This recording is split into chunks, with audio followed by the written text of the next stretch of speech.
আমার বোনের বরকে আমি অনেক ভালোবাসি, বলা চলে একতরফা ভালোবাসা। তাকে দেখলেই আমার মনের ভেতরটায় কেমন জানি করে। আমার আশেপাশে সে সারাক্ষণ ঘুরঘুর করলেও আমার দিকে তাকিয়ে দেখে না পর্যন্ত। সারাক্ষণ এটা সেটা নিয়ে ছোটাছুটি করে। এ মানুষটাকে দেখলে আমার মনের ভেতরে ভালোবাসার ঘন্টা বাজে। আপু কতটা ভাগ্যবতী ছিল তাই এরকম একটা মানুষকে জীবনসঙ্গী হিসেবে পেয়েছিল। তবে ভাইয়ার প্রতি ভালোবাসাটা আপু থাকাকালীন সময়ে আমার মধ্যে ছিল না। আমি ভাইয়াকে সবসময় বড় ভাইয়ের নজরে দেখে আসতাম, কিন্তু আপু গত হয় 2 বছর হলো। এরপর আপু বাচ্চাকে মানুষ করবে, সেই কারণে এ বাসায় আমি আসি। দুই পরিবারে চেয়েছিল আমাদের বিয়ে হোক, তবে ভাইয়া সাফ সাফ বলে দিয়েছে সে আমাকে বোনের মতো দেখে, আর তার জীবনে আপুর পরে কারো স্থান নেই। তবে আমি এ বাসায় এসেছিলাম আপুর সন্তানের টুকিটাকি লালন পালন করতে, আর সেটাই আমাকে আটকে দিয়েছে ভালোবাসার এক মায়ায় বাঁধনে। আস্তে আস্তে সৌভিকের প্রেমে আমি হাবুডুবু খেতে শুরু করলাম। টুকটুকির আব্বুর নাম সৌভিক, বয়স 34, লম্বা 5 ফিট 8 ইঞ্চি, দেহের গড়ন বলিষ্ঠ, পেশায় একজন বিজনেসম্যান। সৌভিক এখন বাইরে যাওয়ার সময় বেশ পরিপাটি হয়ে সোফায় বসে আছে। আমি চাচ্ছিলাম সৌভিক আমার দিকে একটু তাকিয়ে দেখুক, তার নজরে যেন আমি পড়ি। সৌভিক বেশ কয়েকবার ভালোবাসার কথা জানানোর পর তার ভেতরে কোনো পরিবর্তন আসেনি, বরং উল্টো বলে দিয়েছে আমি যেন অন্য কোথাও বিয়ে করে নিই। আপুর জায়গাটা আজীবন সে শূন্য রাখবে, তবু অন্য কাউকে বিয়ে করবে না। প্রতি উত্তরে বেশ কয়েকবার জিজ্ঞাসা করছিলাম আমি চলে গেলে টুকটুকির যত্ন নেবে কে। সে সময়টা সৌভিক প্রশ্নের উত্তরটা শুধু এড়িয়ে গিয়েছে।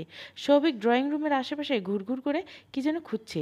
আমি পেছন থেকে জিজ্ঞাসা করলাম তুমি কি কিছু খুঁজছো? সৌভিক বিরক্তি স্বরে জবাব দিল, অনুপমা, তোমাকে নিষেধ করেছি আমাকে তুমি বলে সম্বোধন করতে, তাহলে তুমি তুমি কেন বলতেছো? তুমি বলার অধিকার তো তোমাকে আমি দেইনি। আমি তোমার বয়সে অনেক বড়, বয়সের ফারাক 10 বছরের মতো। আমাকে তুমি আপনি বলে সম্বোধন করবে, আর তুমি যা চাচ্ছ সেটা কোনো কালেই সম্ভব নয়। নিরুপমার জায়গা অন্য কাউকে আমি দিতে পারবো না। সৌভিকের এই কথাগুলোর সাথে আমি বেশ পরিচিত, তাই বেশ বাঁকা সুরে জবাব দিলাম, তুমি বললে কি গায়ে ফোস্কা পড়ে নাকি? তুমি বললে সমস্যা কোথায়? তুমি নিজেই তো একটা সমস্যা। কত করে বলছি ঘাট থেকে নামো, নামতেইছো না। আমার জন্য এভাবে অপেক্ষা করে নিজের জীবন নষ্ট করো না। তোমার বয়স হয়েছে, তোমার এখন একজন জীবনসঙ্গী দরকার, আর বাবা মা চাচ্ছে তুমি বিয়ের পিঁড়িতে বসো, তাহলে তাদেরকে তোমার মত কেন দিচ্ছ না? হালকা মুচকি এসে বললাম, তুমি রাজি হলে তো মত দিয়ে দিই। তুমি তো রাজি হচ্ছ না, একরোখা মতো আচরণ করছো। অনুপমা, তোমার হেয়ালিপনা রাখো, দিন দিন তোমার বয়স বাড়ছে। এ বয়সে এসব মানায় না। আগে ভাবতাম তুমি ছোট তাই আবেগে এমন করছো, এখন তো বেশ বড় হয়েছো, এখন এমন মানায় না। বিয়ে করে নিজের সংসার গোছাও। আমি বিয়ে করে নিলে তোমাকে আর টুকটুকিকে কে দেখবে? তোমার বাবা মাও গত হয়েছে 1 বছর হলো। আমার বাবা মাও তো টুকটুকির দেখাশোনার মতো অবস্থায় নেই, দুজনে অসুস্থ। আমি এ বাড়ি থেকে চলে গেলে এ বাড়ির কাজকর্ম কে করবে? দেশে কি কাজের লোকের অভাব আছে নাকি? টাকা হলে কাজ করার মানুষের অভাব হয় না, সে নিয়ে তোমার চিন্তার দরকার নেই। আমি এবার সৌভিকের সম্মুখ বরাবর এসে দাঁড়ালাম।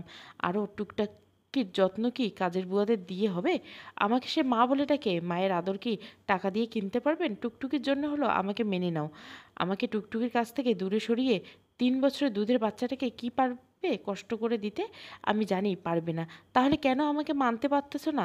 যাই হোক, মানতে যখন পারতেছো না, বিয়ের দরকার নেই, তবুও তোমার থেকে দূরে গিয়ে থাকতে বলো না। এ বাসায় থাকলে অন্ততপক্ষে তোমাকে দেখতে পারি আমি। আর টুকটুকি ছাড়া আমি আমারকে কল্পনা করতে পারি না।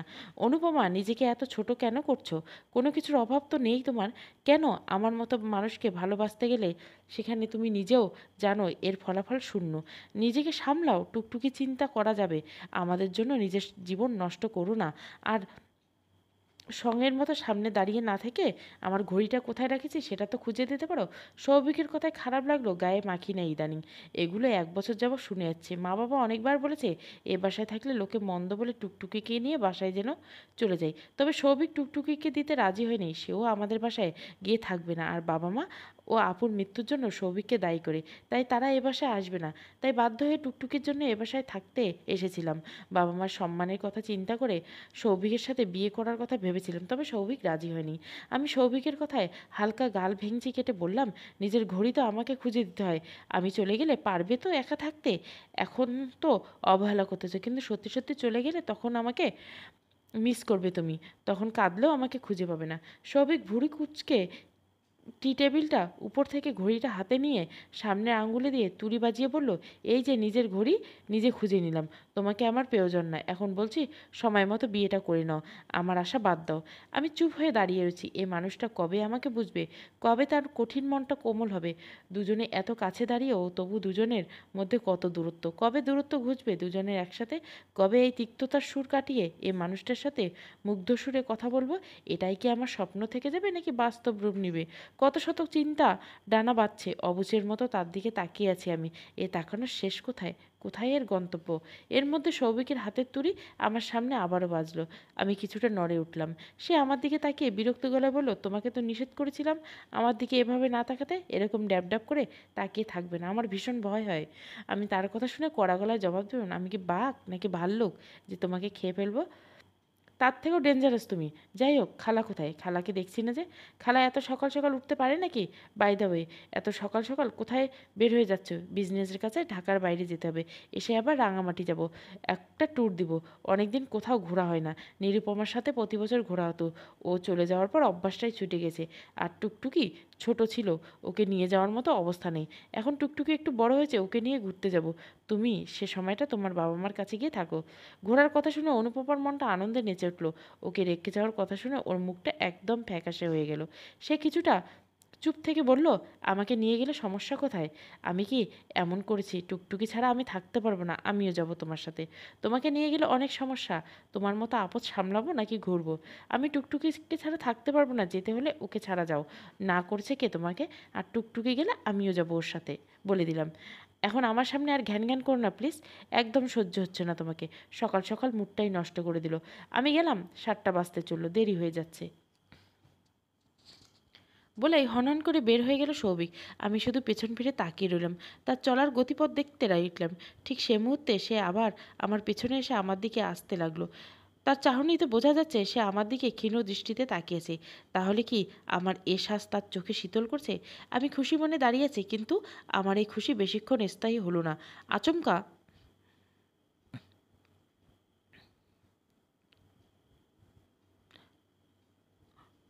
জ্বরে গালটা জ্বলে যাচ্ছে মনে হয়। চোখ দুটোর সাথে সাথে লাল হয়ে অশ্রুসিক্ত হয়ে গেল। চোখগুলো উপরে তুলে সৌভিকের দিকে তাকালাম, কান্না করায় জিজ্ঞাসা করলাম, চট দিলেন কেন? কি করেছি আমি? গায়ে হাত তোলার মতো কি করেছি আমি? ভালোবাসি বলে এত অহংকার তোমার? আমার মতো মেয়ে পেয়ে দেখাও, দেখো আমার মতো পাও কি না। তোমার মতো মানুষকে ভালোবেসেছি, এটাই অনেক। এখন কিসের এত ভাব? গায়ে হাত কেন তুললে? চুপ হয়ে আছো কেন? বলতেছো না কেন? বলে বলেই জোরে চেঁচিয়ে কাঁদতে লাগলাম। সৌভিক আমার দিকে তাকিয়ে কড়া গলায় বলল, নিরুপমার জামা কেন পরেছো? এই জামাটা আমি নিরুপমাকে পছন্দ করে কিনে চেয়েছিলাম। ওর জামা কেন পরেছো তুমি? এর আগে ঠিক এই কারণে তুমি আমার থাপ্পড় খেয়েছিলে, ঠিক একই কারণে থাপ্পড় খেলে। যা আমি সহ্য করতে পারি না তা কেন বারবার করো? তোমাকে নিষেধ করা সত্ত্বেও আমার স্ত্রীর জামা কেন পরেছো? আর তোমার মতো পাওয়ার আমার দরকার নেই। নিরুপমার জায়গায় দুনিয়ার সবচেয়ে সুন্দর আর গুণী মেয়ে আসলেও আমি মেনে নিব না। আমি নিজের ক্রোধ আর জমিয়ে রাখতে পারলাম না, বেশ চেঁচিয়ে বললাম, নিরুপমা শুধু তোমার স্ত্রী না, আমার বড় বোন হয়। বোনের জামা ধরেছি তাতে কি হয়েছে? আমার বোন বেঁচে থাকলে তো আমাকে তার জামা ধরতে কখনো নিষেধ করতো না। তার সামান্য জামার জন্য তুমি আমার গায়ে হাত তুললে? তোমাকে ছেড়ে কথা বলতো না। তোমার বোন বেঁচে থাকলে তোমার এসব নষ্টামি দেখলে তোমাকে চুলের মুঠি ধরে বের করে দিত। ছেঁড়ার মতো আমার পিছে পড়ে আছো। যা সম্ভব না তা নিয়ে বাড়াবাড়ি করো না। নিরুপমার জায়গায় আমি কখনো কাউকে দিতে পারবো না। এক্ষুনি ওর জামা খুলে বলো, আমার একদম সহ্য হয় না তোমাকে। না পারতে তোমার পাগলামির জন্য আর টুকটুকির জন্য তোমাকে এ বাড়িতে রেখেছি, না হয় কবেই তোমাকে এ বাড়ি থেকে বিদায় করতাম। আমি না পারছি তোমাকে মতো আপদকে ঘাট থেকে নামাতে, না পারছি তোমাকে সহ্য করতে। আল্লাহ এ কোন পরীক্ষায় ফেললো আমার জানি। মাঝে মাঝে চরম বিরক্ত পর্যায়ে চলে যাও তুমি। এখন দাঁড়িয়ে আছো কেন? যাও গিয়ে জামা পরো। আমি কথায় শক্তি আর পাচ্ছি না, চুপ হয়ে দাঁড়িয়ে সৌভিকের সামনে থেকে সরে আসলাম। আয়নার সামনে দাঁড়িয়ে নিজেকে দেখে নিজের রাগ উঠতে লাগলো। কতটা বেহায় আমি! একটা মানুষের পিছে বছরের পর বছর পড়ে আছি, সে পাত্তা দেয় না, তবুও পড়ে আছি। এতটা নির্লজ্জ কেন আমি? আর আমি কেন এত কিছুর পর সৌভিককে ঘৃণা করতে পারি না, তাকে ছাড়ার কথা ভাবতে পারি না? কেনই বা তাকে ভুলতে পারি না? বলে হুড়মুড়িয়ে কাঁদতে লাগলাম। কাঁদতে কাঁদতে মেঝেতে বসে পড়লাম, জামাটা খুলে জোরে আসছে পড়লাম। অর্ধনগ্ন হয়ে আছি রুমে। এ জীবন অতিষ্ঠ লাগছে। কেন আমাদের জীবনের অতি অনাকাঙ্ক্ষিত চাওয়াগুলো পাওয়ার রুম নেয় ভাবতে লাগলাম। মাঝে মাঝে মনে হয় দূরে কোথাও চলে যাই, তবে সৌভিককে আর টুকটুকির কথা চিন্তা ছাড়ার কথা চিন্তা করলে আমার বুকটা ভার হয়ে যায়। মাথার উপর ফ্যানটা জোরের গতিতে চলছে। বাইরে হালকা ঠান্ডা পড়েছে। ডিসেম্বরের শুরুতে ঢাকার দিকে শীত তেমনটা টের পাওয়া যায় না, তবে সকালের দিকটা একটু শীত লাগিত। হাঁটু মুড়ি দিয়ে কাঁদতে লাগলাম। টুকটুকির কোমল স্পর্শ আমার শরীরে লাগলো। আলতো গলায় বলল, মামুনি তুমি কাঁদছো কেন? বাবা তোমাকে আবার বকেছে? বাবা অফিস থেকে আসলে আমি বকে দেবো। তুমি কেঁদো না মামুনি, আমার কষ্ট হয় অনেক। এ শীতে কেউ খালি গায়ে থাকে? দাঁড়াও, আমি তোমার জন্য একটা চাদর নিয়ে আসি। বলেই টুকটুকি ছুট লাগালো পাশের রুমে। টুকটুকি অনেকটা তোতা পাখির মতো কথা বলে। বয়স অল্প হলেও ওর কথা একদম স্পষ্ট। বড় মানুষের মতো করে কথা বলবে, আবার আদর করবে, শাসন করবে। মাঝে মাঝে মনে হয় টুকটুকি আমার মা। ওর কথাগুলো আমার সকল যন্ত্রণা দূর করে দেয়, যন্ত্রণাগুলো হালকা করে দেয়। গুটি গুটি পায়ে টুকটুকি ছুটে আসলো রুমে। আমার গায়ে চাদর জড়িয়ে দিয়ে বলল, মামুনি ওঠো এবার, আমার ক্ষুধা লাগছে। আমি চাদরটা ভালো করে মুড়িয়ে বসা থেকে উঠে দাঁড়িয়ে টুকটুকিকে কোলে নিলাম। তারপর মৃদু গলায় বললাম, আমার মামুনিটা কি খাবে? আমাকে তুমি হালুয়া করে দাও মামুনি, আমি এক্ষুনি দিচ্ছি। বলে রুম থেকে বের হয়ে গেলে সৌভিককে দেখে আমার মুখটা ফ্যাকাশে হয়ে আস্তে গলা বললাম, তুমি এখনো যাওনি কাজে? মেজাজটা তো খারাপ হয়ে আছে, কাজে গেলেও মনটা বসবে না। মিটিংটা বিকালে শিফট করছি। আর শুনো, তোমার গায়ে হাত তোলার ইচ্ছে ছিল না, তবে আমি আমার ভালোবাসার মানুষের কাছে কারোর সাথে শেয়ার করতে পারবো না। আমার জীবনের শ্রেষ্ঠ পাওয়া ছিল নিরুপমা, সে জায়গায় অন্য কাউকে দিয়ে আমি তাকে অসম্মান করতে পারবো না। তোমার কাছে একটা অনুরোধ, তুমি ওর কিছু স্পর্শ করবে না। দরকার হলে আমাকে বলবে, আমি কিনে দিব, তবু ওর কিছুতে হাত দিবে না। আমার সহ্যের বাইরে চলে যায় বিষয়টা। আমি কিছুই বললাম না, চুপ হয়ে রইলাম শুধু। টুকটুকি আমার কোল থেকে নেমে গিয়ে সৌভিকের কাছে গিয়ে বলল, বাবাই তুমি মামুনিকে বকা দিয়েছো কেন? মামুনি এক্ষুনি সরি বলো। মামুনির কাছে গিয়ে মামুনিকে সরি বলো, না হয় কিন্তু আমি তোমার সাথে কথা বলবো না। সৌভিক আমার দিকে তাকালো। আমার মলিন মুখটা তার চক্ষু গোচর হলো কিনা জানি না। সে কিছুক্ষণ আমার দিকে তাকিয়ে কোনো ভাবনায় মজে গেল। তারপর টুকটুকি বলল, মামুনি এখন একদম ঠিক আছে, সরি বলার দরকার নেই। মামুনি তোমার আদর পাওয়ার জন্য কান্নার অভিনয় করছিল। আমি সৌভিকের কথা শুনে হতবাক। সরি বললেই বা সরাসরি বলতেই পারে। টুকটুকির সাত পাঁচ বোঝানোর কী দরকার? পারেও নাটক করতে। নিজে একটা নাটকবাজ, তার উপর সবাইকে বলে নাটকবাজ। আমি কিছুটা শুষ্ক বলে বললাম, টুকটুকি আসো, বাবাকে বিরক্ত করো না, চলো রান্নাঘরে গিয়ে হালুয়া রান্না করি। তোমার নানুমণিকে ডেকে তুলো, গিয়ে বলো আমাকে সাহায্য করার জন্য। টুকটুকি তার বাবার গালে চুমু কেটে দিয়ে বলল, বাবা মামুনিকে একটু চুমু দিয়ে সরি বলো। মামুনির চোখটা দেখো, মুখটা দেখো, কত মন খারাপ হয়েছে।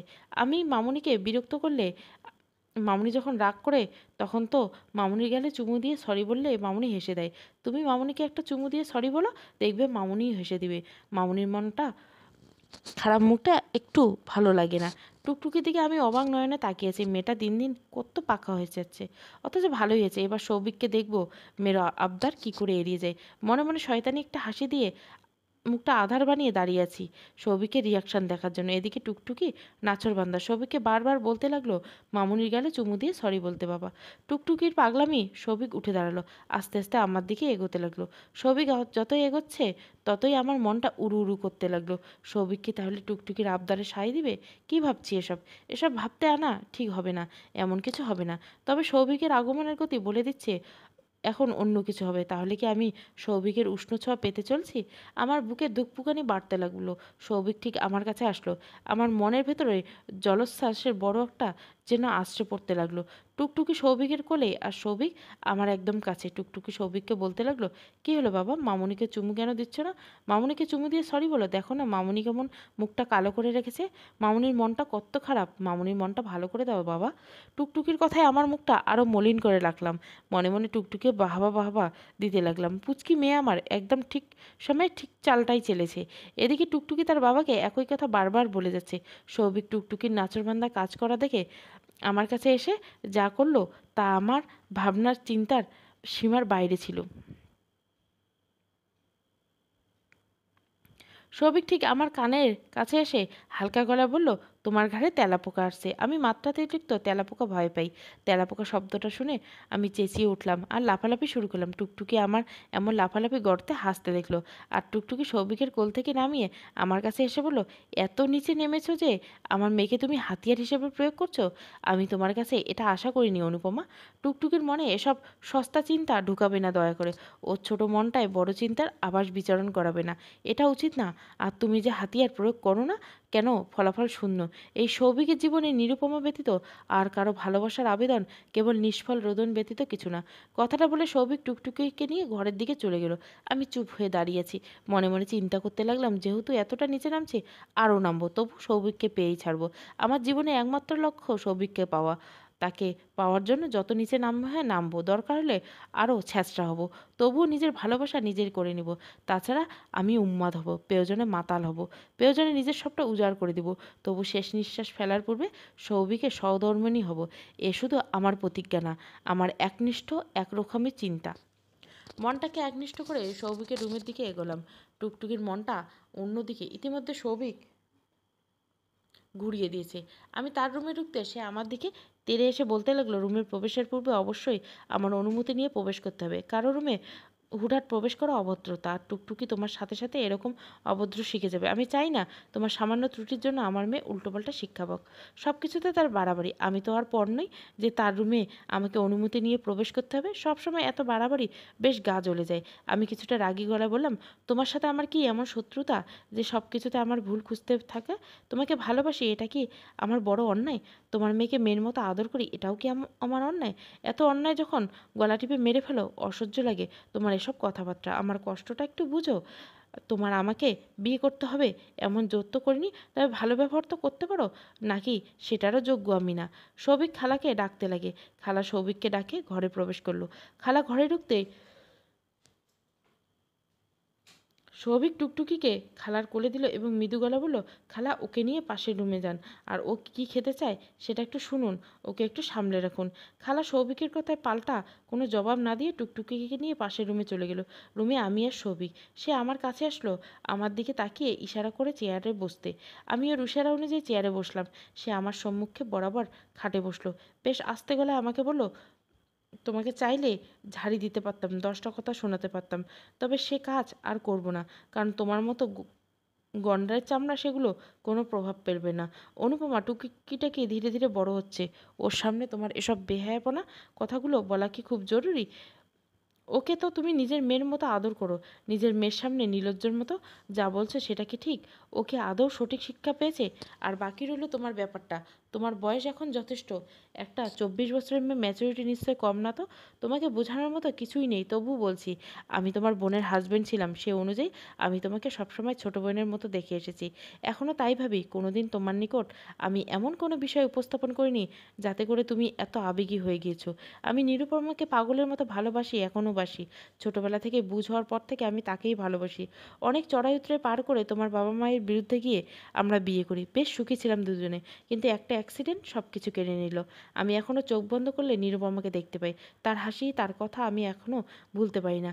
আর একটা পুরুষের স্ত্রী মারা গেলে তার মানে না দিয়ে তাকে আরেকটা বিয়ে করতে হবে। অনেক মেয়েরা যেমন স্বামী ছাড়া সন্তান নিয়ে বছরের পর একা কাটিয়ে দেয়, আমি ঠিক নিরুপমার স্মৃতি আঁকড়ে ধরে টুকটুকিকে নিয়ে বছরের পর বছর একা কাটিয়ে দিতে পারবো। মানুষ চাইলে সব কিছু সবাইকে দিতে পারে না, তেমনি আমার ভালোবাসা আমি অন্য কাউকে দিতে পারবো না। তোমার কাছে আমার একটা অনুরোধ, আমার সামনে তোমার এই আবেগ আর প্রকাশ করো না, এতে আমার রাগ বেড়ে যায়। আর টুকটুকির সামনে নেয় এমন কোনো আচরণ করো না যাতে ওর মনে হাজারটা প্রশ্নের ডানা মেলে। তুমি চাইলে অন্যত্র বিয়ে করে নাও, আর চাইলে এ বাড়ি থাকো, তবে শর্ত দুটো। কখনো তুমি শর্ত চেষ্টা করলে আমার মন পাবে না, তাই এমন বৃথা চেষ্টা করো না। আর কখনো তুমি টুকটুকিকে কুশিক্ষা দিবে না, আশা করি বুঝতে পারছো? সৌভিক শিক্ষকের মতো বেশ ভালোই বুঝেছে, তবে সৌভিকের এই ঘ্যানা নিয়ে আমার এক কান ঢুকে অন্য কান ভেদ করে বের হয়ে গিয়েছে। আমি একটা কথা গায়ে মাখলাম না, আমার এমন মুখ্য চাওয়া সৌভিককে, সেটা কি যে করে হোক পেয়েই ছাড়বো। হোক সেটা ভালোবেসে মন যায় না, আর না হয় সোজা আঙ্গুলে ঘি না উঠলে জোর করে। এতদিন অনেক সহ্য করেছি, এখন থেকে কষ্ট সহ্য করব না, বরং মুখ্য চাল চালবো। আমার জীবনে একমাত্র লক্ষ্য এখন সৌভিককে পাওয়া, আর তাকে পেতে হলে আমার পাগলামি তার সামনে প্রকাশ করা যাবে না, এতে করে তার মনে নেতিবাচক প্রভাব বিস্তার করবে। তাই পাগলামি না করে তার মতো তাকে ছেড়ে দিতে হবে। যখন আমার ফাঁদে পা দেবে তখনই শিকলটা টেনে ধরতে হবে। আমি কিছুক্ষণ চুপ থাকলাম, চোখ দিয়ে অনর্গল পানি ফেলতে লাগলাম। এটা মোটেও আমার কষ্টের কান্না না, এই কান্না এসেছে আমার খেলাতে জমায়েত। আমি কান্নাটা স্থায়িত্ব একটু দীর্ঘ করে কান্না জড়িত গলায় বললাম, সৌভিক, আমি চাই না আর তোমাকে, তুমি তোমার মতো থাকো, তবে আমি তোমার সব কথা মেনে নিলাম। শুধু একটা আবদার, আমাকে অবহেলা করো না। টুকটুকি আমাকে মা জানে, সুতরাং তার সামনে একটু ভালো ব্যবহার করো, তাকে বুঝতে দিও না তার বাবা তার মাকে কষ্ট দেয়। আমাকে তুমি এত কষ্ট দিয়ে কথা বলো না, আর আমাকে তোমাদের রাঙামাটির ট্যুরে নিয়ে যাও, তাহলে তোমার সব কথা আমি মাথা পেতে নিব। সৌভিক থুতনির নিচে হাত দিয়ে কি যেন ভাবছে। হুট করে তার চোখ দিয়ে গড়িয়ে জল পড়তে লাগলো। পুরুষ মানুষকে কান্না করতে দেখলে কেমন জানি অদ্ভুত লাগে, কারণ পুরুষ মানুষ কাঁদলে কখনো সহজে কাঁদে না। তাদের বুকে যখন কান্নার পাহাড় জমে বরফ হয়ে ধাক্কা খেয়ে গলতে শুরু করে, তখন তাদের চোখ দিয়ে তার খুব অল্প সময়ের জন্য জল গড়িয়ে পড়তে থাকে। তবে সৌভিকের কান্নার কারণ আমার জানা নেই। আমি কিছুটা অনিশ্চয়তা নিয়ে জিজ্ঞাসা করলাম, তোমার চোখের পানি কেন, তুমি কাঁদতেছো কেন? সৌভিক আমার কথাটা শুনে উঠে দাঁড়ালো। আমি উঠে দাঁড়ালাম। নিমেষে যা ঘটলো সেটার জন্য চিন্তার সীমারেখা কখনো গণনা করিনি। সৌভিক কান্নার আওয়াজটা প্রখর হলো। এত জোরে সৌভিককে আমি কখনো কাঁদতে দেখিনি। আপুর মৃত্যুর সময় সৌভিক কেঁদেছিল, তবে সেটা ছিল চাপা কান্না। চোখ দিয়ে পানি পড়েছিল, তবে মুখ আটকানো ছিল। সৌভিকের এই কান্নার সাথে আমি একদম পরিচিত না। আর পুরুষ মানুষকে এভাবে কাঁদতে দেখলে সেটা কেমন জানি অদ্ভুত লাগে। এটা বুঝতে পারছিলাম না, কোনো একটা বিষয় নিয়ে সে খুব কষ্ট পাচ্ছে। অতি প্রবল কষ্ট না হলেও সে কখনো এভাবে কাঁদে না। কষ্টের মাত্রা প্রখর করে সে কাঁদছে, হাউমাউ করে কাঁদছে। আমি বুঝতে পারছিলাম না কি করব। দরজাটা খোলা আর কান্নার আওয়াজটা বাড়ছে। এই মুহূর্তে দরজা খোলা থাকলে পাশের রুম থেকে টুকটুকি এসে কান্না জুড়ে দিবে। তাই ভাবনার অতল অবধি না গিয়ে সরাসরি জায়গা পরিবর্তন করে দরজাটা লাগিয়ে দিয়ে সৌভিকের কাছে আসলাম। সে মন খুলে কাঁদছে, আমি পাশে দাঁড়িয়ে শুধু তার কান্না দেখে যাচ্ছি। জিজ্ঞাসা করছি না কেন কাঁদছে, বরং তাকে কান্না করতে দিচ্ছি। এতে যদি তার কষ্টটা হালকা হয়, মন্দ হবে না। আস্তে আস্তে সে সেমে গেল, পুনরায় বিছানায় বসে মাথা নিচু করে বসলো। আমি আবার বসলাম চেয়ারটায়। কিছুক্ষণ নীরবতা বিরাজ করলো চারপাশটায়। সে নীরবতা ভাঙন ধরিয়ে বলল, হঠাৎ এভাবে কাঁদলে কেন, কিছু হয়েছে? আমি কি আবার কোনো ভুল করলাম? সৌভিক নিঃশ্বাস টানলো, তারপর মৃদু গলায় বলল, নিরুপমাকে খুব মিস করছি। আগে প্রতিটা বছর ওকে নিয়ে কোথাও না কোথাও ঘুরতে যেতাম। বিয়ের আগে কখনো কলেজের কথা বলে, কখনো ফ্রেন্ডের নাম করে ছুটে চলতাম অজানা গন্তব্যে। বিয়ের পর তো বাধাই ছিল না, যখন মন চাইতো ওকে নিয়ে বেরোতাম। আমার সমস্ত অস্তিত্ব জুড়ে ওর বসবাস। ওকে ছাড়া নিজেকে একটা সময় ভাবতে পারতাম না, আর এখন প্রতিটা ক্ষণ ওকে ছাড়া থাকতে হয়। মেয়েটা ঘুরতে খুব পছন্দ করতো। আজকে নিরুপমা থাকলে অনেক খুশি হতো। আমাদের অনেকবার রাঙামাটি যাওয়ার পরিকল্পনা হয়েও ক্যান্সেল হয়ে যায়। টুকটুকি পেটে আসার পর দূরে কোথাও ঘুরতে যাওয়ার সাহস হয়নি, তাই কাছে কোথাও ঘুরতে যেতাম। টুকটুকি হওয়ার পর থেকে ঠান্ডা লেগে যেতে সেই ভাবনা আবহাওয়া পরিবর্তন করতাম। তবে ইচ্ছে ছিল টুকটুকি একটু বড় হলে রাঙামাটি যাব দুজনে, কিন্তু সেই তো রাঙামাটি যাচ্ছি, তবে সে পাশে নেই। বিধাতার লিখন এত নির্দয় কেন হয় মাঝে মাঝে জানি না। আমার শিরায় শিরায় মিশে থাকা একটা মানুষ আল্লাহকে ভালোবেসে তার কাছে নিয়ে গেছেন, তার শেষ টুকটুকি আমার কাছে দিয়ে গেছেন। আমি নিজেকে আজকেও সামলাতে পারি না। অনেক দিনের জমানো কান্না এত আওয়াজ তুলে হুংকার দিচ্ছে। সৌভিক থেমে গেছে, তার দৃষ্টি এখনও নিচের দিকে। আমার ভীষণ বিরক্ত লাগছে তার এই কান্না। এতক্ষণ মায়া লাগলো, এখন সেটা কেটে গেছে। আজকাল আমার মনটা বিষাক্ত হিংস্রতার রূপ নিয়েছে। সৌভিকের মনে অন্য কোনো মেয়ের প্রতি এখনও ভালোবাসা আছে, সেটা আমি মেনে নিতে পারছি না। নিরুপমা আমার বোন হলো, আমি তাকে একদম এই মুহূর্তে মেনে নিতে পারছি না। বারবার দাঁত কিরমির করে বলতে মন চাচ্ছে, মরেও শান্তি দিচ্ছে না মেয়েটা। তবে এ রাগটা এখন প্রকাশ করা যাবে না। সৌভিককে এখন ঠান্ডা মাথায় বোঝাতে হবে, ওকে সঙ্গ দিতে হবে। নিরুপমার জন্য আমাকে এখন কান্নার অভিনয় করতে হবে। মোট কথা, তাকে পাওয়ার জন্য আমাকে দক্ষ অভিনেত্রীর মতো অভিনয় করতে হবে। ভাবনাটা মনে আসার সাথে সাথে প্রয়োগ করে ফেললাম। হাউমাউ করে কাঁদতে কাঁদতে বললাম, তুমি এভাবে বলো না, তাহলে আমার খুব কষ্ট হয়। এক নিমেষে বোনটা আমাদেরকে কিভাবে চলে গেল, ওকে ছাড়া খুব কষ্ট হয় আমার। ও থাকলে আজকে আমি পথভ্রষ্ট হতাম না।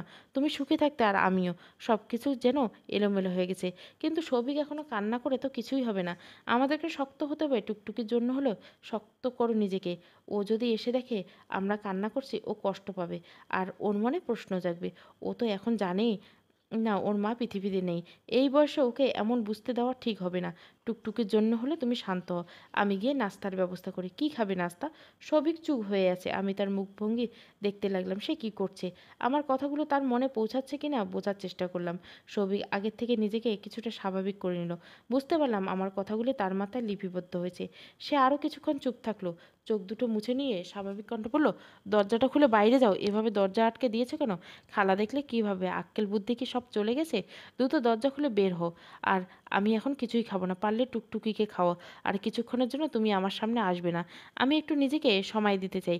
বিকালে মিটিং আছে, সেখানে যাওয়ার জন্য প্রস্তুতি নিতে হবে। এবার আসতে পারো। আমি সৌভিকের সাথে আর কথা বাড়ালাম না, কারণ এখন গুটি উল্টো পথে চলতে হবে। এতদিন পাগলামি করে আমি সৌভিককে পাইনি, এখন পাগলামি ছাড়া ওর পথ ধরে ওকে পেতে হবে। আমার আর সৌভিকের গল্পে কোনো নায়িকা নেই।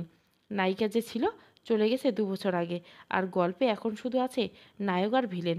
আর আমি সেই ভিলেন, যে কিনা সৌভিককে পাওয়ার জন্য নিজের সমস্তটা দিয়ে দিতে পারে, যে কিনা সৌভিকের জন্য সব করতে পারে। দরকার হলে খুন, দরকার হলে সাইকো হব, দরকার হলে সিরিয়াল কিলার হব, তবু শেষ নিঃশ্বাস ত্যাগের পূর্বে তাকে আমার করেই ছাড়ব। আমি আমার জায়গায় অবিচল একনিষ্ঠ প্রতিজ্ঞাবদ্ধ। অনেক কথাই মনে আওড়াচ্ছি, আওড়ার কথানো মুখ দিয়ে বিড়বিড় করছি। এর মধ্যে সৌভিক পুনরায় বলে উঠল, অনুপমা, তোমাকে আমি যেতে বলছি, প্লিজ যাও। আমি চমকে উঠলাম, হালকা গলায় বললাম, যাচ্ছি। বলে ঘর থেকে বের হয়ে গেলাম। ঘর থেকে বেরোতে ডাইনিং রুমে দেওয়ালে টাঙানো নিরুপমার ছবির ফ্রেমটা দেখে আরও গা জ্বলে উঠল। গাটা জ্বলছে প্রখরভাবে। এমের জন্য আমি সৌভিককে পাচ্ছি না। রাগটা দমিয়ে রাখতে পারলাম না আর। ছবি হাতে নিয়ে আছড়ে ফেললাম। ছবিটা নিচে পড়ে ভেঙে গেল। সবই ঘর থেকে সেদিকে বেরোলো। মেঝেতে নিরুপমার ছবি দেখে আটকে উঠলো, কড়া চোখে আমার দিকে তাকালো। আমি ঢোক গিলতে গিলতে বললাম, কীভাবে যেন পড়ে গেছে জানি না, দাঁড়া আমি সবটা ঠিক করে নিচ্ছি।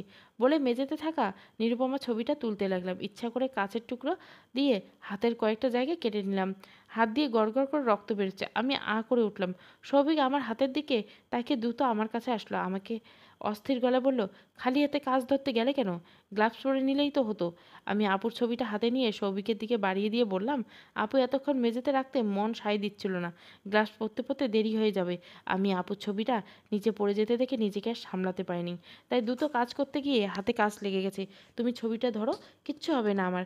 সৌভিক ছবিটা হাতে নিয়ে টেবিলের উপর রাখলো। আমার হাত দুটো ধরে দাঁড় করিয়ে বলল, কিছু হবে না বললেই হলো নাকি? কি অবস্থা করেছো হাত দুটোর? তুমি এখানে সোফায় বসো, আমি খালাকে বলছি পরিষ্কার করে দেওয়ার জন্য। আর টুকটুকি যেন এদিকে না আসে সেটার ব্যবস্থা করো। বলে সৌভিক পাশের রুম থেকে খালাকে ডেকে এনে বলল মেঝেটা পরিষ্কার করার জন্য। খালা এসে মেঝেটা পরিষ্কার করতে লাগলো। আর সৌভিক ঘরে আছে কি না জানি, খালা মেঝে পরিষ্কার করছে আর আমার দিকে একটু পরপর তাকাচ্ছে। খালার তাকানো বুঝতে পারছিলাম তিনি কিছু বলতে চাচ্ছেন। আমি খালাকে ডেকে বললাম, খালা আপনি কি কিছু বলবেন? না গো মা, কিছু না। তাহলে এভাবে বারবার তাকাচ্ছেন কেন? বলেন কি বলতে চান। অভয় দিলে একটা কথা কইতে চাই। বলেন কি বলবেন, ভয় পাওয়ার কিছু নেই। খালা আমার কথা প্রত্যুত্তরে যা বলল তার শুনে আমার শরীরে রাগের পরিমাণটা আরও বেড়ে গেল। আমি নিজেকে সামলাতে পারলাম না, কারণ খালা বলল, মা তুমি আমার মেয়ের মতো, তোমাকে আমি যে চোখে দেখি তাই কথাগুলো বলছি, তুমি খারাপ নজরে নিও না। বাইরে বের হলে তোমার আর সাহেবকে নিয়ে মানুষ অনেক কথাই বলে, আড়ালে অনেক গুজুর গুজুর ফুসুর ফুসুর বলে। সবাই বলে সাহেব নাকি তোমার মতো সুন্দরী মেয়েকে এমনিতে পাচ্ছে রক্ষিতার মতো, তাহলে বিয়ে করার তো দরকার নেই। আমি তো জানি তোমাদের সম্পর্কের কত দূর। আমি তোমাদের হয়ে কথা বললে সবাই বলে নাকি আমি তোমাদের কেনা গোলাম, তোমরা নাকি আমাকে টাকা দিয়ে কিনে রাখছো, তাই তোমাদের দালালি করি। মা তুমি তো মাশাআল্লাহ সুন্দরী, বুঝবান আর কতদিন অভাগীর মতো এখানে পড়ে থাকবে? এর চেয়ে বরং ভালো একটা ছেলে থেকে বিয়ে করে নাও, পরে দেখা যাবে সাহেবও তোমাকে বিয়ে করলো না, অন্য কোথাও তোমার বিয়ে হলো না।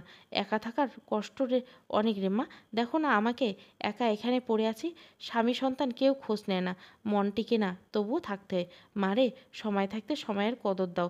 এ পাগলামিগুলো একটা সময় তোমার হাসির খেরাক হবে।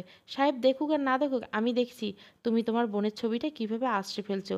এই পাগলামিগুলো সাহেব টের পেলে তার চোখে শুধু তুমি খারাপ হবে। খালার কথা শোনার পর থেকে রাগ ভয় দুটোই কাজ করছে অধিক পরিমাণে। খালা যদি সৌভিককে বলে দেয় আমি নিরুপমা ছবি আছড়ে ফেলেছি, তাহলে আমার সব পরিকল্পনা ভেস্তে যাবে। এই মুহূর্তে খালাকে এ বাসা থেকে বের করতে হবে, না হয় আমি সৌভিককে হারিয়ে ফেলবো। বসা থেকে উঠে খালার কাছে গেলাম। আরও কয়েকটা টুকরো কাজ নিয়ে নিজের শরীরে আছড়ে কেটে চেঁচিয়ে আবার আগের জায়গায় গিয়ে বসলাম। খালা হতভম্ব হয়ে আছে। সৌভিক ঘর থেকে দৌড়ে বের হচ্ছে। আমার হাতের বেহাল অবস্থা রক্ত পড়ছে অনবরত। সৌভিক বিষয় নিয়ে জিজ্ঞাসা করলো, অনুপমা কী হয়েছে? হাতে এত লাগলো কী করে? আর কপাল থেকে কেন রক্ত পড়ছে? কপালে কী হয়েছে? আমি হাউমাউ করে কেঁদে বললাম। কান্নার গতি আরও বাড়িয়ে দিয়ে বললাম, খালা আমার দিকে কাজ ছুড়ে দিয়েছে সৌভিক। খালা পাগল হয়ে গেছে, ওনাকে বাসা থেকে বের করে দাও, না হয় টুকটুকির বিপদ হতে পারে। বয়স হয়েছে, মাথা পাগল হওয়াটাই স্বাভাবিক। ওনাকে রেখে টুকটুকির বিপদ ডেকে এনেও না প্লিজ। আমার কথা শুনে খালা আবার কিছুটা ভয়ত্ব করে বলল, সাহেব আমি কিছু করিনি, অনুমা তো নিজেই নিজেকে আঘাত করে এমন বলছে।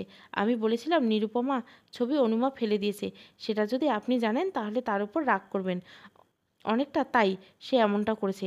আমার কোনো দোষ নাই সাহেব। খালার কথা শুনে আমি কান্নার আওয়াজ আরও প্রখর করে তুললাম।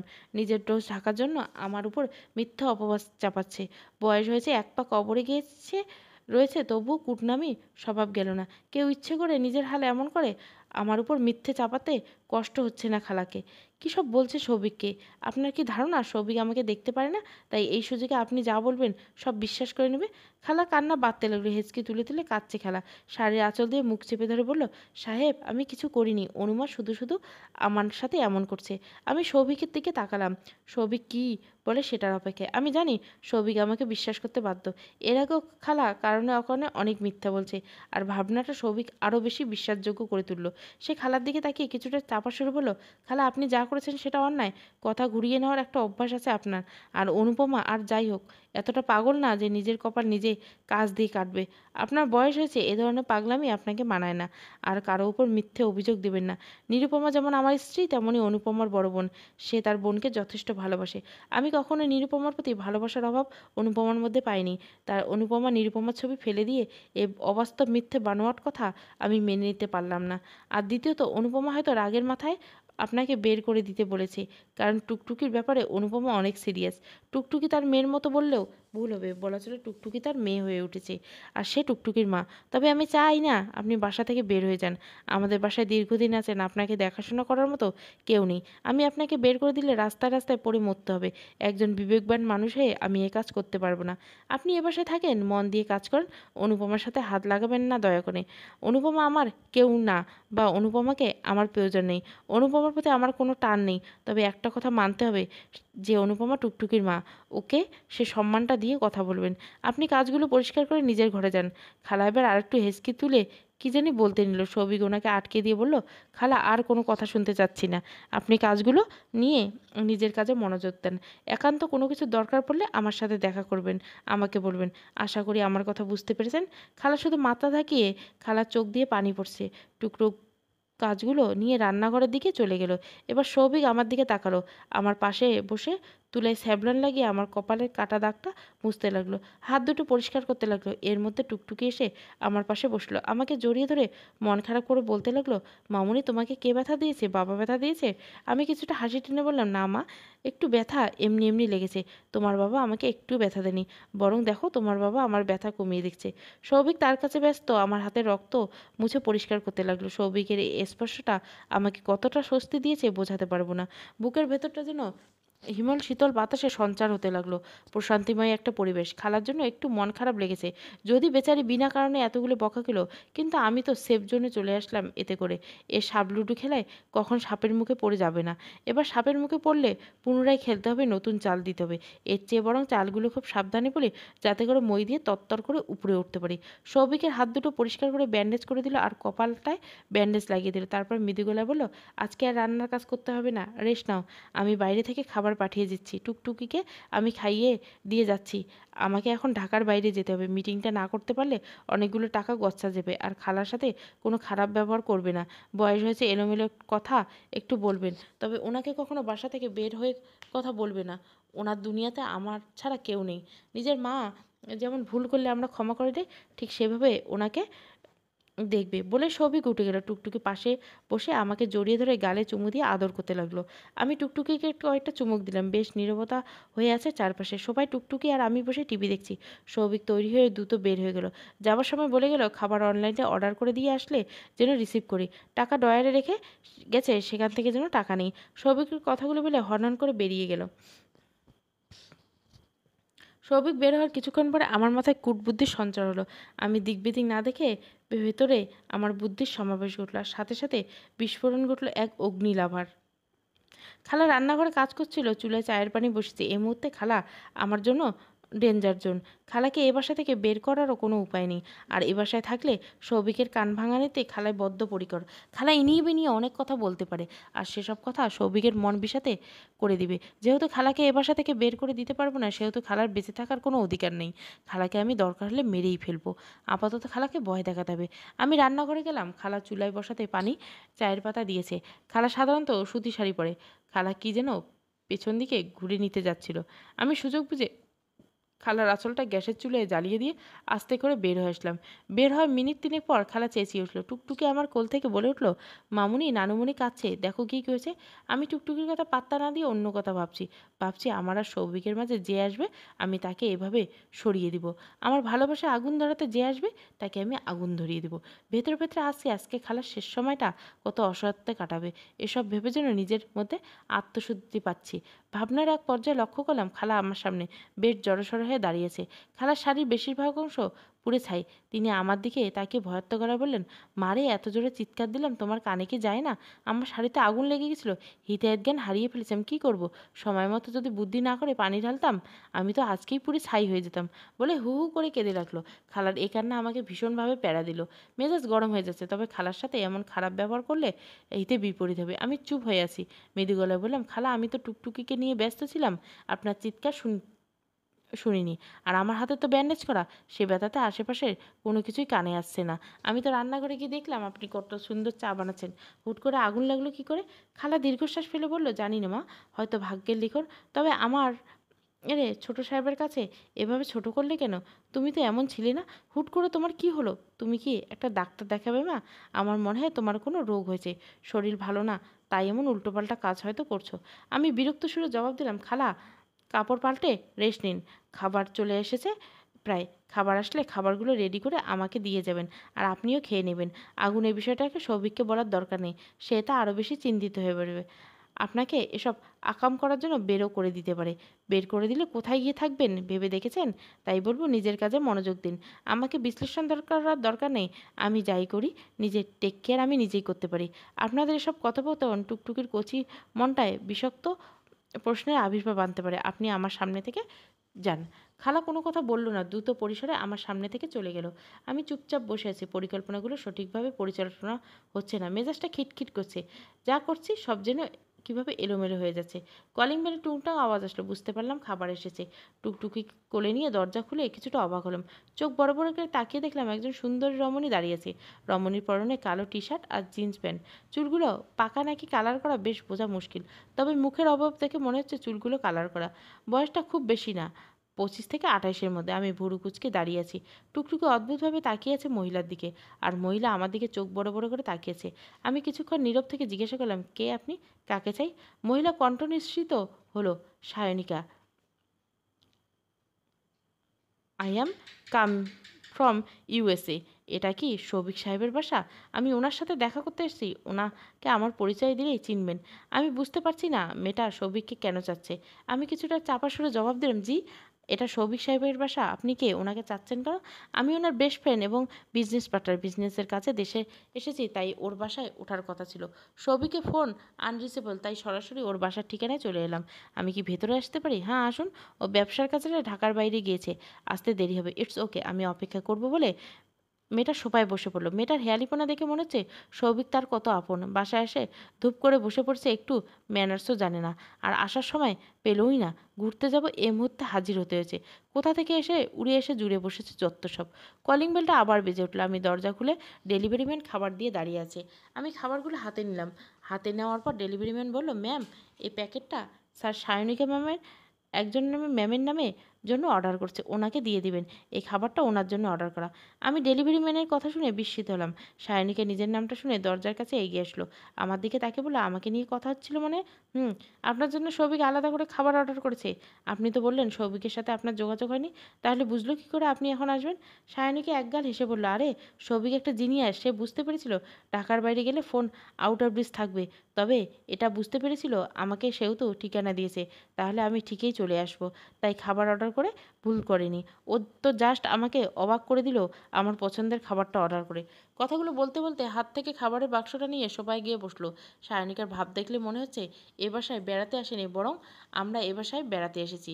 মেহমান হয়ে এসে একটু চুপচাপ থাকবে তা না, উল্টে এমন ভাব নিচ্ছে যে এ বাড়িটা কিনে নিয়েছে।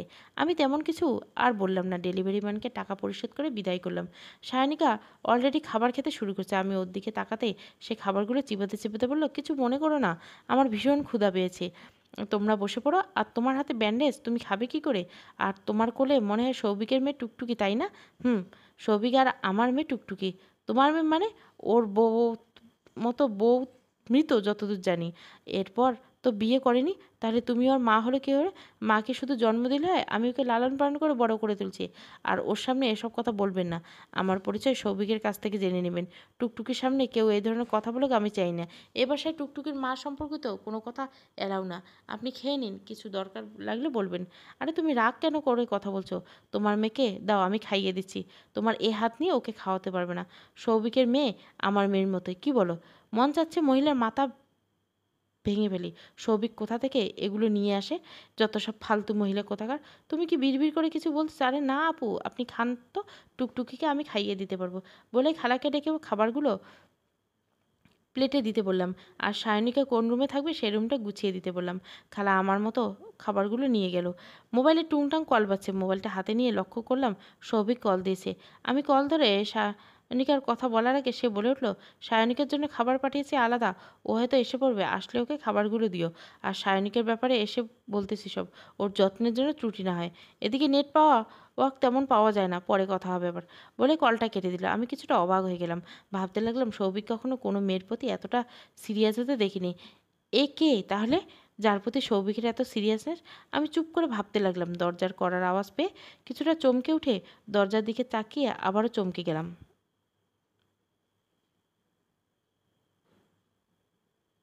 সায়নিকা দাঁড়িয়ে আছে দরজার সামনে, আমার দিকে তাকিয়ে কি যেন বিড়বিড় করে বসছে। মেয়েটার স্বাভাবিক ম্যানার জানা নেই। কার সাথে কিভাবে কথা বলতে হয়, কোথায় কিভাবে থাকতে হয়, কার রুমে ঢুকতে সে অন্ততপক্ষে দরজায় নক করতে হয় সেটা ভুলে গেছে হয়তো মেয়েটা। শুনেছি বিদেশি যারা থাকে তাদের নাকি ম্যানার ভালো, কিন্তু এর তো দেখছি পুরো উল্টো। মন চাচ্ছে এর নাকে কয়েকটা বসিয়ে দেই। বিরক্ত একটা মানুষ। একে যতই দেখছি ততই যেন আমি ভূত দেখার মতো চমকে যাচ্ছি। মোটেও সুবিধার মেয়ে মনে হচ্ছে না। আমি তাকালেই উনি হালকা গলায় বলেন, তোমার সাথে পরিচয় হতে চলে আসলাম। তুমি কি কোনো ব্যাপারে ডিস্টার্ব বা কোনো বিষয়ে চিন্তিত? আর তোমার হাতে কি হয়েছে? ব্যথা পেলে কীভাবে? কথা জবাব দিতে মোটেও ইচ্ছা করছে না, তার উপর একসাথে এতগুলো প্রশ্নের উত্তর দিতে মোটেও প্রস্তুত না আমি। তবে এই মহিলার সাথে কোনো কথা এদিক সেদিক হলে সৌভিক রেগে বসবে, আর সৌভিক রেগে গেলে আমার সব পরিকল্পনা নষ্ট হয়ে যাবে। তাই মেজাজটা গরম হলেও সেটা প্রকাশ করলাম না। মৃদু গলায় বললাম, আমি একটু অসুস্থ, তাই হয়তো আমাকে ডিস্টার্ব দেখাচ্ছে। আর হাতে কাচের টুকরো লেগে গেছে। আপনি আসুন, এসে বসুন। আচ্ছা, আপনি মনে হয় আমার বড় হবেন। আপনি কি একাই এসেছেন বাংলাদেশে, নাকি ভাইয়াও এসেছে? সায়নিকা আমার দিকে ভ্রুটা কুঁচকে তাকিয়ে বলে, ভাইয়া মানে? মানে আপনি বিবাহিত না? সৌভিকের ফ্রেন্ড যেহেতু, সৌভিকের সমান বয়স, সৌভিক যেহেতু বাচ্চা আছে, সে অনুপাতে আপনিও তো বিবাহিত হতে পারেন। সে অনুমান থেকে জিজ্ঞাসা করা। 33 বছর বয়স হবে, বিয়ে এখন করা হয়নি। তবে বাংলাদেশে যেহেতু এসেছি, খুব দ্রুত বিয়ে করব। এই বিষয় নিয়ে সৌভিকের সাথে কথা বলা আশা আর অনুমান সবসময় সঠিক হয় না। সায়নিকের কথায় যেন রহস্যের ভাঁজ পড়ে থেকে। বিস্মিত না হয়ে উপায় নেই। বিষয়টা কাটানোর দায় আমি হালকা গলায় বললাম, বিয়ের ব্যাপারে সৌভিকের সাথে কথা কেন? বিয়ে করবেন আপনি এখানে, সৌভিক আসবে কেন? তোমার এত কিছু বুঝতে হবে না। তুমি এখনও অনেক ছোট, বয়সে ছোট হো আর বুদ্ধিতেও কাঁচা। তোমাকে প্রথম থেকেই বুঝতে পেরেছিলাম তোমার মধ্যে কোনো না পাওয়ার কষ্ট কাজ করতে। যদি ভুল না করে থাকি তো আমার অনুমানটা সঠিক, কি বলো? সায়নিকর কথাগুলো কেমন যেন গা জ্বালানো। মেয়েটার কথা শুনে মনে হচ্ছে সে বাড়িতে বেড়াতে নয়, বরং প্রতিদ্বন্দ্বী করতে এসেছে। রাগে গাটা জ্বলে যাচ্ছে আমার। বেশ রাগ গলায় জবাব দিলাম, সবসময় সব অনুমান সঠিক হয় না, কিন্তু অনুমান করতেই পারেন। মানুষের কাজের অনুমান করা যায়, কেচ্ছা কাহিনী করা এটা নতুন কিছু না। সায়নিকা হাসলো, একটু জোরেই হাসি দিল, বেশ জোরালো হাসি দিয়ে বলল, আমার কথাই আমাকে ফিরিয়ে দিলে তাই তো? তুমি তো দেখাই যায় ভালোই কথা জানো। তবে এটা মানতে শেখো, বুদ্ধিতে এখনও তুমি অনেক কাঁচা। যাই হোক, দুপুরের খাবার কি খাবে বলো? আমি রান্না করবো আজকে। সৌভিকের পছন্দের কিছু খাবার আমি বানাবো আজকে। মেয়েটার কথাই যেন মাথায় আগুন ধরে গেছে। সৌভিককে নিয়ে এমএ এত টানাটানি করছে কেন? আর সৌভিকের প্রতি এমের এত কিসের টান? এত কথা বলার সাহস বা পাচ্ছে কোথায়? নিশ্চয়ই সৌভিক সাহস দিচ্ছে, নচেৎ এমনটা করার সাহস এমের হতো না। রাগটা কোনো রকম দমিয়ে বললাম, দুপুরের খাবার আপনার রান্না করতে হবে না। আপনি মেহমান এসেছেন, একটু রেস্ট নিন। সময় মতো আমি রান্না করে নেব। আর সৌভিক সবার হাতে রান্না খেতে পছন্দ করে না, অনেক বেছে বেছে খায় সে। আপনি ওসব পারবেন না। সায়নীকে আবার জোরালো হাসলো। হেয়ালিপনা হাসিটা মোটেও আমার ভালো লাগছে না। আমি কিছুক্ষণ চুপ রইলাম। সে নীরবতার সুযোগ নিয়ে বলল, তোমার হাতের যে অবস্থা, তুমি কি করে রান্না করবে? আজকে বরং তুমি বিশ্রাম করো। আর আমি জানি সৌভিকের খাদ্যাভ্যাস কী। তোমাকে সেসব নিয়ে চিন্তা করতে হবে না। আমি গেলাম রান্না করে, বলে হন নিয়ে রান্না করে চলে গেল। নিরুপমার মৃত্যুর পর আর কোনো মেয়ের উপস্থিতি এ বাড়িতে আমি পাইনি। বছরখানেক বাদে এই সায়নিকের আগমন ঘটল। সায়নিকের হাবভাব মোটেও সুবিধার না। এ বাসায় এমনভাবে বিচারণ করছে, মনে হচ্ছে এ বাসায় আরও থেকেছে। এ বাসায় নারী নক্ষত্র চেনা। মেয়েটাকে অবশ্যই চোখে চোখে রাখতে হবে। সময় মতো একে বাসা থেকে বের করতে হবে, না হয় সৌভিককে আমি হারিয়ে ফেলবো। মেয়েটার কথা বোঝা যাচ্ছে সৌভিকের সাথে তার সম্পর্কটা বেশ প্রখর। যদি প্রখর সম্পর্ক না হবে তাহলে এতটা আত্মশক্তি নিয়ে কথা বলতে পারতো না। আমি টুকটুকিকে নিয়ে বসে আছি, কোনো রকম টুকটুকির খাওয়ালাম। হাতটা ভীষণ ব্যথা করছে। শেষ হয়তো মাথাটা, শরীরটা ম্যাচ ম্যাচ করছে। মনে হচ্ছে একটু ঘুমাতে পারলে ভালো হতো। সকাল থেকে এত কাহিনী যা আমার শরীর মন দুটোকেই উপর ভীষণ প্রভাব ফেলছে। আমি টুকটুকিকে নিয়ে বিছানায় শুয়ে পড়লাম। টুকটুকি তোতা পাখির মতো অনেক কিছু বলছে, তবে আমার মাথায় সেসব একদম ঢুকছে না। বরং মনে হয় কি যেন ভাবছি, সেটা ইয়াত্তা খুঁজে পাচ্ছি না। ভাবনার প্রহর কাটার কিঞ্চিত পর আবার ঘুমে ঢলে পড়লাম। ঘুমানোর সময় মনে হলো কেউ আমার হাত পা চেপে ধরছে। নিঃশ্বাস নিতে ভীষণ কষ্ট হচ্ছে। চোখ যেন চাইলেও খুলতে পারছি না, চিৎকার করার শক্তি পাচ্ছি না। কোনো রকমে চোখটা তাকিয়ে লক্ষ্য করলাম সায়নিকা আমার উপরে উঠে আছে। সায়নিকার দুই হাঁটু আমার বুকের উপর, আর হাত দুটো দিয়ে আমার হাত মুষ্টি করে বেঁধে দেওয়া। আমি বড় বড় নিঃশ্বাস নিতে লাগলাম। বড় বড় নিঃশ্বাস নিয়ে কিছুটা স্বাভাবিকভাবে বললাম, আমাকে ছেড়ে দাও। আমার সাথে এমন করছো কেন? কী করেছি আমি? আমাকে ছেড়ে দাও। আর কিছু বলার শক্তি আমি পাচ্ছি না। সায়নিকা শুধু হাসছে। পাশ থেকে বালিশটা হাতে নিল। কপাল বেয়ে ঘাম পড়ছে আমার। সারা শরীর অনেক কেঁপছে। বেঁধে দেওয়ার কারণে শরীর নড়াতে পারছি না। পাশ ফিরে খেয়াল করলাম টুকটুকি নেই। ভীষণ অস্বস্তি হচ্ছে। সায়নিকা হাসতে হাসতে বলল, সৌভিককে পাওয়ার অনেক শখ, তাই না? সৌভিক তো তোমাকে ভালোবাসে না? দেখো না, সেই তো এনেছে তোমাকে খুন করে গুম করে দিতে। তোমার কি ধারণা নিরুপমার ছবি আশ্রয় ফেলেছ? সেটা সৌভিক জানে না? সৌভিক সব জানে, তবে তোমাকে বুঝতে দেয়নি। তোমাকে বুঝতে দিলে তো খেলার কাঁটা উল্টো দিকে চলে যাবে। আমি হতবাক সায়নিকার কথা শুনে। তার মানে সৌভিক সব জেনেও আমার সাথে নাটক করছে? সে জানতো আমি যা করছি তাকে পাওয়ার জন্য। এরপর সে কী করে আমার সাথে এত খারাপ করতে পারে? ভালোবাসার মানুষ উন্মাদ হয়, সেটা তার জানার ঊর্ধ্বে। ভাবতে আর পারলাম না। এর মধ্যে সায়নিকা আমার মুখে বালিশ চেপে দিল। ধরপার লাগলো আমার। হাত পা বেশ খিঁচুনি দিচ্ছে। তার মানে আমি কি অন্য জগতে পারি জমাতে চলছি? বলে অনুপমা কাশি দিতে লাগলো।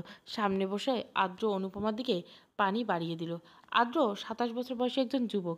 আদ্রর সাথে অনুপমার পরিচয় কিভাবে হলো, আর অনুপমার সাথে কি হয়েছিল, এই নেশাগ্রস্ত চাওয়ার শেষটা কোথায়, সেটাই এখন প্রশ্নবিদ্ধ। আর সে সকল প্রশ্নের জট খুলবে পর্যায়ক্রমে ঘটনার বর্ণনা করতে। কাহিনীতে ফিরে যাওয়া যাক। সায়নিকের এমন আচরণে তার মনে হচ্ছিল সে মারা যাবে, কিন্তু কিছুক্ষণের মধ্যে অনুপমার নিঃশ্বাস কিছুটা হালকা হলো। সে আশপাশ এবার ভালোভাবে লক্ষ্য করে দেখল সায়নিকা রুমের মধ্যে চেয়ারে বসে আছে। সায়নিকা তার সামনে, কিন্তু একটু আগে মনে হলো সে বিছানায় শুয়েছিল আর সায়নিকা তার উপরে ছিল। হুট করে জায়গা পরিবর্তন হলো কি করে তার বোধগম্য হলো না। নিজের রুম থেকে কখন সায়নিকা রুমে আসলো সেটাও বুঝতে পারছে না। সে কিছুটা দ্বিধাদ্বন্দ্বে পড়ে গেল। জোরে কয়েকবার নিঃশ্বাস ছাড়লো। ভাবতে লাগলো, এটা কি স্বপ্ন ছিল তাহলে? কিন্তু স্বপ্ন যদি হয় তাহলে সে কী করে নিজের রুম থেকে সায়নিকার রুমে আসলো? না, এটা স্বপ্ন হতে পারে না। কিছু তো একটা হয়েছে। সায়নিকা ঠিক অনুপমার সামনে আরেকটা চেয়ার নিয়ে বসলো, আর তার আঙুল ডগা বরাবর অনুপমার দিকে তাকিয়ে আছে। এবার সে আরও চমকে গেল। ভাবতে লাগলো সায়নিকা কেনই বা তার দিকে আঙুল তাক করে রেখেছে, আর কেনই বা আঙুলের দিকে অদ্ভুতভাবে তাকিয়েছে। অনেক ভাবনায় তার মনে আসলো কোনো ভাবনার শেষ কিনারে গিয়ে জেগে ওঠা প্রশ্নগুলোর উত্তর মিলছে না। সায়নিকার আঙুলটা অনুপমার সামনে থেকে সরালো। সাথে সাথে অনুপমার মনে হলো তার মধ্যে নিজের অস্তিত্ব খুঁজে পেয়েছে। তাহলে কি অনুপমা তাকে কোনো জাদু করেছে? না না, এ কি ভাবছে? সায়নিকা যথেষ্ট মডার্ন একটা মেয়ে, সে জাদু করবে? এটা মেনে নেওয়া সম্ভব না। নিজের ওপর কনফিউশন সে রাখতে পারল না। সায়নিকার দিকে তাকিয়ে বলল, আমার রুম থেকে আমি এখানে আসলাম কি করে? আপনি কি আমাকে কোনো জাদু করেছেন? এমনও হতে পারে আপনি কোনো জাদু করে আমাকে বশ করে আমাকে আপনার রুমে নিয়ে এসেছেন। আমি এখানে কখন আসলাম, আর অদ্ভুতভাবে আমি একটু আগে টের পেলাম আমি আমার রুমে, আর আপনি আমার বুকে বসে আমাকে হত্যা করতে চাচ্ছেন। কোনটা সত্যি? এখানে আমি একটু আগে ঘটে যাওয়ার ঘটনা। আর টুকটুকি কোথায়? সায়নীকে একগাল হাসি, ও হাসিটাতে কেমন জানি অদ্ভুত রহস্য লুকিয়ে আছে। হাসিটা রেশ গালে ধরে রেখে জবাব দিল, এ যুগে কালো জাদু বলতে কিছু নেই। আচ্ছা, তুমি কি হিপনোনিস বলতে কিছু জানো, নাকি সেটাও জানো না? পড়াশোনা কতদূর তোমার? সায়নিকার কথার অর্থ বোধগম্য হওয়ার ক্ষমতা হয়তো অনুপমার হয়ে ওঠেনি, তাই নীরব গলায় জবাব দিল, অনার্স ফাইনাল ইয়ার। তবে তো বেশ ভালো। হিপনোসিস করেছিলাম তোমাকে। হিপনোনিস হলো এমন কিছু বিদ্যা যার মাধ্যমে খুব সহজে বসে এনে তার মস্তিষ্কে আমার মতো করে চালনা করতে পারবো। তার জীবনে ঘটে যাওয়া অজানা কিছু খুব সহজে জানতে পারবো। তেমনই হিপনোনিস করে তোমাকে আমার বশে নিয়ে নিয়েছিলাম। আমি যেমনটা চিন্তা করতে বলবো, তোমার ঠিক তেমনটাই অনুভব হবে, আর তুমি ঠিক তেমনটাই চিন্তা করবে। অনেকদিন চর্চা আজকে তোমার উপর প্রয়োগ করলাম। জানতে পারলাম সকালে কি ঘটেছে। সৌভিককে তুমি ভীষণ ভালোবাসো, তাই না? কিন্তু বেচারা সৌভিক তোমাকে একদম ভালোবাসে না। তোমার ধারণা সৌভিক এখনও নিরুপমাকে ভালোবাসে, কিন্তু প্রকৃত অর্থে নিরুপমার প্রতি সৌভিকের বিন্দুমাত্র টান নাই। নিরুপমাকে তুমি হিংসে করতে শিখে গেছো বুঝতে পারলাম। তাই তো আজকে সকালে নিরুপমার ছবিটা মেঝেতে আছড়ে ফেললো। অনুপমা অবাক হয়ে জিজ্ঞাসা করতে, আপনাকে কে বলেছে খালা? সায়নীকে একটা হাসলো, মোবাইল বের করে একটা ভিডিও প্লে করলো। সেখানে আমি চেয়ারে চোখ বন্ধ করে বসে আছি। সায়নীকে আমার দিকে আঙ্গুল তাক করে রেখেছে।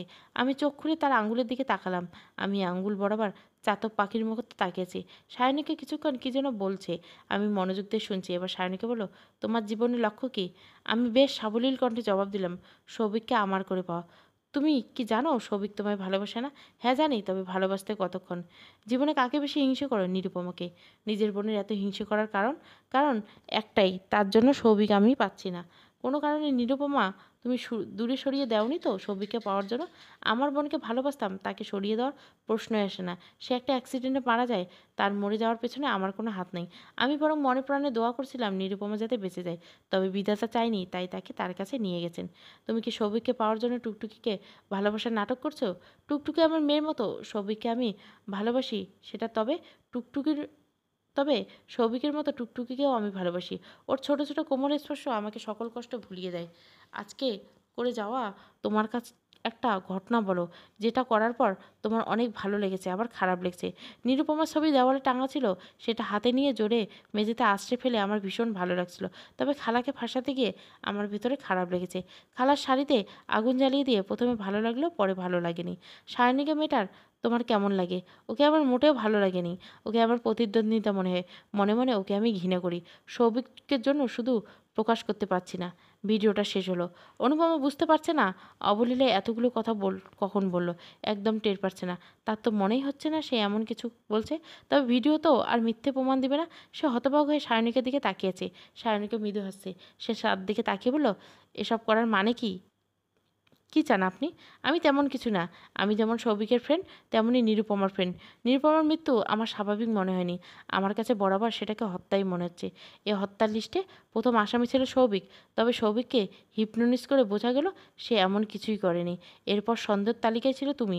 তোমার মধ্যে সন্দেহজনক কিছুই আমি পাইনি। তবে আমার চর্চার ভুল প্রয়োগ হতে পারে। আমি হাল ছাড়ছি না। যতদিন না নিরুপমার মৃত্যু রহস্য উদ্ঘাটন করতে পারছি, ততদিন আমি এখান থেকে যাচ্ছি না। নিরুপমার হত্যা করা হয়েছে এটা কেন মনে হলো? আপনি তো ওর লাশ দেখতে পারেননি। সায়নীকে হেসে বলল, আমি ওর লাশ বেশ ভালোভাবে পর্যবেক্ষণ করছি। অ্যাক্সিডেন্টে একটা মানুষকে পেছন দিকটায় ছুরি দিয়ে কাটার মতো আঘাত থাকবে না। নিরুপমার গলায়ও আমি দাগ পেয়েছি। ভেবেছিলাম ময়নাতদন্তে হত্যা করেছে, তবে রিপোর্ট দিলেও সে অ্যাক্সিডেন্টে মারা গেছে। তখন বুঝতে পারলাম এ দেশের আইন সঠিক প্রয়োগ করা হচ্ছে না। আর অনুপমা ভালোবাসা খারাপ না, উন্মাদ হতে পারে। তবে তুমি একটা সত্যি কথা বলছো, সেটা কি জানো? সায়নিকের কথা অনুপমার বিষয়ে হয়ে স্তব্ধ বনে গেল। গলা দিয়ে কোনো রকম আওয়াজ তুলে বলে, কি? তুমি ঠিকই বলেছ, আমি তোমার প্রতিদ্বন্দ্বী। আমি চাইলে সৌভিককে এই ভিডিও দেখিয়ে তোমাকে দফারফা করতে পারতাম। তবে আমি চাই তুমি আমার সাথে প্রতিদ্বন্দ্বী করো। আমার জীবনে একটাই লক্ষ্য, সৌভিককে পাওয়া নয়, সৌভিককে খুন করা। আর কেন, সেটা তোমাকে সেদিন বলবো, যেদিন আমি তাকে চরমভাবে আঘাত করে খুন করতে পারবো। অনুপমা এবার অস্থির হয়ে গেল। সে সৌভিককে পাগলের মতো ভালোবাসে। সে কোনোভাবে চায় না সৌভিকের ক্ষতি হোক। সে অস্থির কণ্ঠে বলল, এ আপনি কি বলছেন? কেন তাকে খুন করবেন? আর খুন করবেন যখন এত নাটক কেন? সায়নিকা হেসে বলল, জোরালোভাবে হেসে বলল, খুন করার পর কোনো সাক্ষী বা প্রমাণ রাখতে আমি পছন্দ করি না। তাই প্রমাণ লোপাটের প্রয়োজন হলে আমি নাটক করব। নাটকের চরম মাত্রায় আমি ওকে ঘায়েল করব। তুমি তো সৌভিককে ভালোবাসো, দেখো পারো কিনে তাকে বাঁচাতে। সায়নিকা কথাগুলো বলে ঘর থেকে বের হয়ে গেল। অনুপমা চুপ হয়ে বসে আছে। কি থেকে কি হচ্ছে বুঝতে পারছে না। কেন সৌভিককে খুন করবে? তাহলে কি সৌভিক নিরুপমাকে খুন করছে? এমন কিছু হলে তো সায়নীকে বলতো। এর পিছনে কিছু একটা কারণ তো আছে। তাহলে কারণটা কি?